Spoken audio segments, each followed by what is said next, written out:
বাংলাদেশ আসল খেলা দেখাবে হংকংয়ের বিপক্ষে, কেননা স্বপ্নের মতো এক একাদশ নিয়ে যে হংকংয়ের সঙ্গে লড়বে টাইগাররা।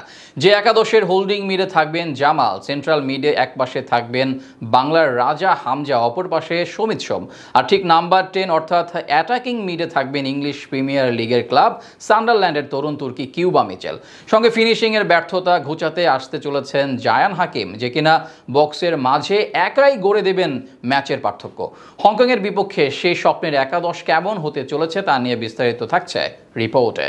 সিঙ্গাপুরের বিপক্ষে ক্যাবরেরার ভুল ট্যাকটিসে নিশ্চিত জয় হাতছাড়া হয়েছে বাংলাদেশের। সেজন্য অবশ্য হতাশ হবার খুব একটা সুযোগও নেই, কেননা হংকংয়ের বিপক্ষে কামব্যাকের অপেক্ষায় লাল সবুজের প্রতিনিধিরা। কারণ এই ম্যাচে যে স্বপ্নের মতো একটা একাদশ পেতে চলেছে টিম টাইগার্স, যে একাদশ নিয়ে মাঠ নামলে নিঃসন্দেহে বাংলা হয়ে উঠবে অপ্রতিরোধ্য, সঙ্গে খুলে যেতে পারে এশিয়া কাপ খেলার দরজাও। আর কেমন হতে চলেছে স্বপ্নের মতো সেই একাদশ, মানুষ পটে তো এই প্রশ্নই ভেসে উঠছে বারবার। তাই তো বাংলাদেশের সবচেয়ে বড় সমস্যা ফক্স দ্য বক্সে। বাংলার টনি ক্রুজ খ্যাত সমিত সোম একাধিক সুযোগ তৈরি করার পরেও ব্যর্থ ছিলেন রাকিব। তাই বাংলাদেশের বক্সের মাঝে একটা ডার্ক হর্স প্রয়োজন, যে কিনা সমিত হামজাদের তৈরি করার সুযোগ কাজে লাগাতে পারবেন শতভাগ। সে কারণে বাফে জায়ান হাকিমের দিকে নজর রেখেছে ইংল্যান্ডের অষ্টম টায়ারে খেলা এই ফুটবলার। বক্সের মাঝে ফিজিক্যালি ভাবে দুর্দান্ত, যেমন উচ্চতা তেমনই শারীরিকভাবে শক্তিশালী। নিঃসন্দেহে তিনি আদর্শ নাম্বার 9।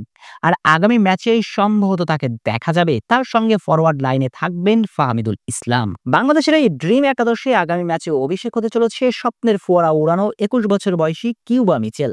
শেষ মৌসুমে চ্যাম্পিয়নশিপ থেকে প্রিমিয়ার লিগে উঠেছে ইংলিশ ক্লাব সান্ডারল্যান্ড, আর এই সান্ডারল্যান্ডেরই ফুটবলার তিনি। যদিও ইংলিশ প্রিমিয়ার লিগের এই ক্লাবটির বয়সভিত্তিক দলে খেলেছেন, তবে মূল দলের স্কোয়াডেও জায়গা পেয়েছেন বেশ কয়েকবার। তার প্লেইং স্টাইলটা অনেকটাই ম্যানচেস্টার সিটি কিংবদন্তি কেভিন ডু ব্রুইনার মতো, যেমন পাসিং তেমন ড্রিবলিং। আর এমন একজন ফুটবলারের সংযোজন বাংলাদেশের শক্তিমাত্রা বাড়িয়ে দিবে দ্বিগুণ। বাংলাদেশ এই ম্যাচে আরো 3 জন মিডফিল্ডার নিয়েই খেলতে চাইবে। যেহেতু টাইগার্সদের শক্তির জায়গা মিডফিল্ড, তাই মধ্যমাঠ দিয়ে প্রতিপক্ষকে উড়িয়ে দিতে চাইবে। আর এই 3 মিডফিল্ডার হিসেবে সেন্ট্রাল মিডের এক পাশে থাকবেন হামজা চৌধুরী, যাকে কিনা শেষ ম্যাচে সঠিক ব্যবহার করতে পারেননি কাবরেরা। উপরে ওঠার অনুমতি পাননি হামজা, যদিও শেষ কয়েক মিনিট হামজা উপরে উঠে খেলেছেন, যান প্রাণ দিয়ে দেশের জন্য লড়েছেন। এবং হামজার উপরে ওঠার পরে আক্রমণের গতিও বেড়েছিল বাংলাদেশের। তাই হংকংয়ের বিপক্ষে রাইট মিডে খেলবেন চৌধুরী সাহেব, তাতেই বাংলাদেশের আক্রমণের ধার বেড়ে যাবে কয়েক গুণ।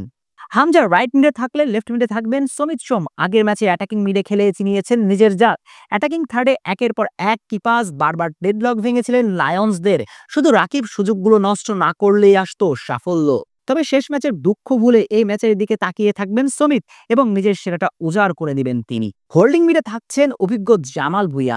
বাংলাদেশ জার্সিতে সবচেয়ে বেশি ম্যাচ খেলা এই ফুটবলারকে শেষ ম্যাচে মাঠেই নামাননি কাবরেরা।